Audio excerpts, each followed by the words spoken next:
ହେଲା ଏବେ ରାଜାକୁ ଦେଖିଲା ରାଜା ମାନେ କଣ ଜାଣିଛ ଦିନେ ସେ ରାଜାକୁ ଭେଟିବାକୁ ଗଲା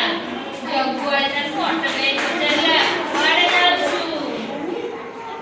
ଲୋକଟିଏ କହିଲା ମୁଁ ରାଜାକୁ ଦେଖିବାକୁ ଯାଉଛି ଜଗୁଆଳି ଭାବିଲା ରାଜା ତା ସାହସ ଦେଖି ଖୁସି ହେବେ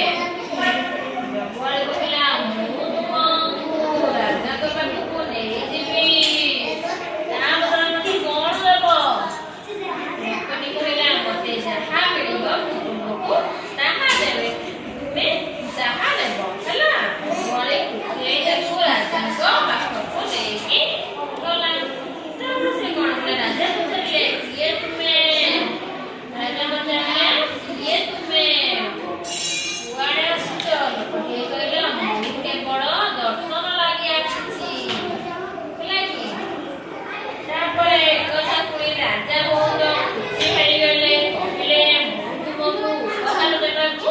ଚାହୁଁଛି ତୁମେ ତମର କଣ ଦରକାର ଲୋକଟି କହିଲା ମୋତେ 100 ଜୋତା ପାଖର ଦିଅନ୍ତୁ ରାଜା କହିଲେ ଯଦି ତୁମର ଏହା ଇଚ୍ଛା ତାହେଲେ ତୁମକୁ ଦିଆଯିବ ଲୋକଟି କହିଲା ମୁଁ ଆପଣଙ୍କୁ ଜଗୁଆଳିକି ଡାକୁଛି ମୋ ଉପହାର ସେ ନେବ ରାଜା ଆଶ୍ଚର୍ଯ୍ୟ ହେଇଗଲେ ଲୋକଟିର ଚାଲାକି ବୁଝିପାରିଲେ ଜଗୁଆଳି ତାର ଭୁଲ ପାଇଁ ଫଳ ପାଇଲା ରାଜା ଖୁସି ହେଇ ଲୋକଟିକୁ ଉପହାର ଭାବେ ଘୋଡ଼ାଟିଏ ଦେଲେ ସେ ଘୋଡ଼ା ଚଢ଼ି ଖୁସି ମନରେ ଘରକୁ ଗଲା ତାହେଲେ ଆମେ ଏଇ ଗପରୁ କଣ ଶିଖିଲେ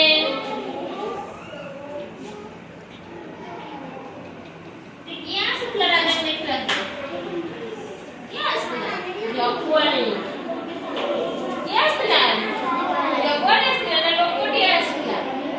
ଲୋକଟିଏ ରାଜାକୁ ଦେଖା କରିବାକୁ ଆସିଥିଲା ତାକୁ ଅଟକେଇଲା କିଏ ଜଗୁଆଳି ଅଟକେଇଲା ଜଗୁଆଳି ଲୋଭିଥିଲା ସେଥିପାଇଁ ସେ କଣ କହିଲା ରାଜାକୁ ଭେଟିବୁ ଯାହା ଆଣିବୁ ମୋତେ ତାର ଅଧା ଦବୁ କଣ ଦବୁ ଅଧା ଦବୁ ତ ଜଗୁଆଳି ବହୁତ ମାନେ ଲୋଭିଥିଲା ଲୋକଟିଏ ବହୁତ ଚାଲାକ ଥିଲା ସିଏ ରାଜାଙ୍କ ନିକଟରେ ଯାଇ ପହଞ୍ଚି ରାଜାକୁ କହିଲା ରାଜା ମୁଁ ଆପଣଙ୍କୁ ଦେଖା କରିବାକୁ ଆସିଛି ରାଜା ବହୁତ ଖୁସି ହେଇଗଲେ ରାଜା କଣ କଲେ କହିଲେ ରାଜା ପଚାରିଲେ ତୁମେ କଣ ନେବାକୁ ଚାହୁଁଛ ଲୋକଟିଏ କହିଲା 100 ଜୋତା ପାହାର ହେଲା କିନ୍ତୁ ଲୋକଟି କହିଲା କଣ ମୁଁ ଯାହା ନେବି ତୁମ ଜଗୁଆଳି ତାଠାରୁ ଅଧା ନେବ ବୁଝିହେଲା ତ ସିଏ ବି ମଧ୍ୟ ସେଇ ଜୋତା ପାହାର ଖାଇବା ପାଇଁ ଯୋଗ୍ୟ ହେଲା